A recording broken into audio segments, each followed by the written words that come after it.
So the UK is currently the head of the G7 group. That's the world's most economically advanced countries. And the UK currently chairs the G7 group. Our Chancellor, who does our economy, called Chancellor of the Exchequer, his name's Rishi Sunak. He put out this video saying that what they want to do is bring in this thing called the central banking digital currency. They want to replace fiat paper money with digital money as a competitor to Bitcoin and crypto money, right?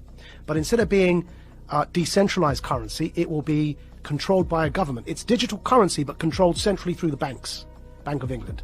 So instead of having a bank account with whatever, HSBC or Bank of America, you'll have a bank account directly with, in the American context, with the Fed. In the UK, directly with the Bank of England. You have a personal bank account, and you're given digital money in that bank account. These are called central banking digital currencies. The Chancellor of the Exchequer in the UK has already announced their intention to do this as the G7 group. And these, if you look up... this sounds terrifying. If you look up the Telegraph newspaper... Central bank digital currency, is that the one down below? Digital currency should be programmable. See that one there? Yeah? Now what they're doing is they're saying, you know, everyone knows that with inflation at over 5%, it's now 5.4%, right? Our fiat money, the paper money, is increasingly becoming worthless, and we're headed towards a big disaster. The Fed wants to raise interest rates.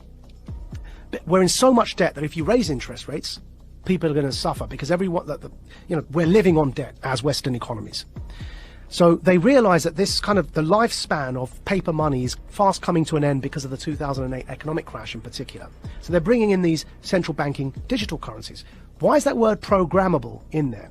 So what they said in that article, and the Chancellor put a video out saying this as well, they've said that this money that you will earn from work, instead of having paper money, you have this digital money.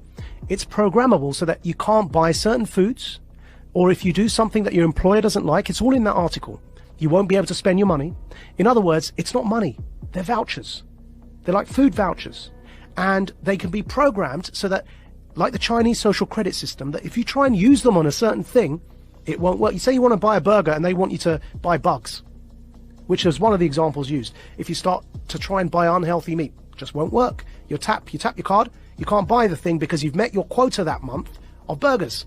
You have to buy something like a vegan meal. So it won't just be money in the sense of the way we have dollars or pounds today. Yeah. It'll be something that's controlled in terms of your ability to distribute it. Which is why I'm calling it a voucher. It's a coupon. But even a coupon, if you have a coupon to buy bread, you can still buy the bread. Yeah. Like, you can't buy, see that coupon to buy bread, what you can't do is buy a burger with that coupon. It's for bread. Right. Yeah? Right. Do you feel like you're sounding the alarm Yes. for people that don't understand what is going on? So here, I've pulled it up for you here, yeah? So there's the video. The group of the world's 7 most advanced economies, the G7, is launching a set of public policy principles for retail central bank digital currencies, CBDCs. Central bank digital currencies could be a digital version of money, a bit like a digital banknote that could be used alongside... Right, so that's the guy who runs our economy in the UK. His name's the Chancellor of the Exchequer. And here is the article. Bank of England tells ministers to intervene on digital currency programming, yeah? And here's a quote from the article. Digital cash could be programmed to ensure it is only spent on essentials or goods which an employer or government deems to be sensible. Holy shit. I'm going to take it one step further for you, Joe, right? So the checkpoint Charlie exists everywhere. They bring in digital banking, central banking digital currencies. You've got a scenario now that you're checking in and out everywhere you go using vouchers that are programmed, and you can only spend where you're told you can spend them. There's another word for that, man. That's called the Chinese social credit system. So what they are telling us, and when I say they, who's they? People in power. That's the head of our economy, the Chancellor of the Exchequer, second most powerful person other than the Prime Minister and maybe the Foreign Secretary in the UK, right? He's telling us, I just played it there for you, he's telling us that's what he, as the UK, the head of the G7, want to bring in for the G7. And if I'm speaking to you the way I'm speaking now, and my employer or government, you heard that in the quote directly, yeah, deems me as saying or doing something inappropriate, suddenly I can't actually pay to come here and speak to you anymore. My digital currency won't even pay for the ticket because it will be known that I'm coming to speak to you.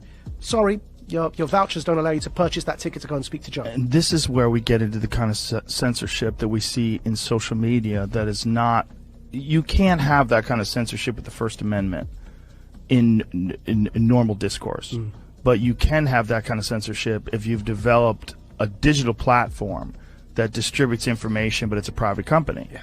So think about what money is, where you can spend it on whatever you want, versus this digital currency, which is essentially controlled in a sense. Yeah. Like you have free speech on Twitter, but you really don't. Because if you go too far or you talk about something that they don't find appropriate, they'll just ban your account. That could be what we're looking at in terms of what we think of as free speech being social media platforms, could be what we think of as your free range ability to buy whatever you want with whatever money that you've earned. So what's going on here, right? What's going on here is, with this central banking digital currency, if you get to that situation where you end up with the Chinese social credit system in the West, why would anyone want to do that, right? I believe we're in a moment of the Gutenberg press. Go back to when the printing press was invented. Technology disrupts power structures. It always has. Printing and its invention was a new technology. What happened when they invented the printing press? The power structures who up until that point were reading the Bible for you and were telling you that you've got to pay this priest X amount of favors and he'll forgive you your sins. And that became a bribery system, right? Which is what Martin Luther was so upset about when he pinned his thesis to the wall. The printing press disrupted that power dynamic because people could read the Bible for themselves. And they began realizing that the power structures were manipulating what was written to control people. Now, nobody in hindsight is going to argue that printing and its invention is a bad thing for humanity. But at the time, it led to war. It led to the 30 Years' War in Europe. Because it disrupted power so much that people began rising up, and it led to this 30-year period of war, which eventually led to the Reformation, and the rest is history, right? What's today's Gutenberg press? The internet. The decentralization of information, and then because of that, the decentralization of currency in the form of crypto is disrupting power. Because the way that after the revolution of the Reformation and the printing press, control was still possible, though obviously not to that level, which is why we no longer have those absolute monarchies. But control in a nation-state context was still possible to an extent because the money supply was controlled.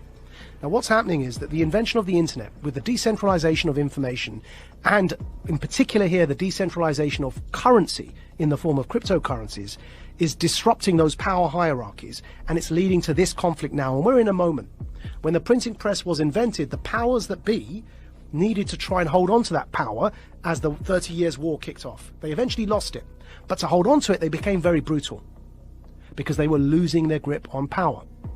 Today, to have the infrastructure in place that you can have a checkpoint Charlie society, so that when the central banking digital currencies are in place, that infrastructure is already there because people were so scared they voluntarily allowed you to put that in place, so that you can maintain your grip on power, because what's coming around the corner is the decentralization of everything, of media, therefore of narrative, and of course remember, whoever defines the truth gets to define reality.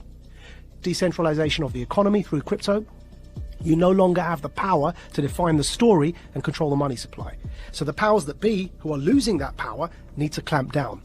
They're clamping down on their own children, because we are people who are born of the West. So it's an internal civil war in a hybrid war context over truth and over information. Centralization versus decentralization. It's no longer about left or right. It's about up versus down. It's about power versus those who don't have power. Do you think if there was no cryptocurrency, if there was no Bitcoin or any of the other crypto coins, that they would attempt to do some sort of digital currency? Do you think that this is a response to the understanding that decentralized digital currency is eventually going to take over, or has gained far more momentum than they ever anticipated? I think so. And also decentralized media, because you can't control the narrative. Right. Now, we will get out of this because ultimately it's a numbers game. And ultimately, in times like this, you end up fighting against your own sons, right? It's those in power fighting their own people. And eventually, the people, up by sheer numbers, end up becoming the people in power, right? So in the long run, we may well end up in a decentralized world, which will be much better. But as I say, that to get there, we have to get through this period of those in power attempting to hold on to that power.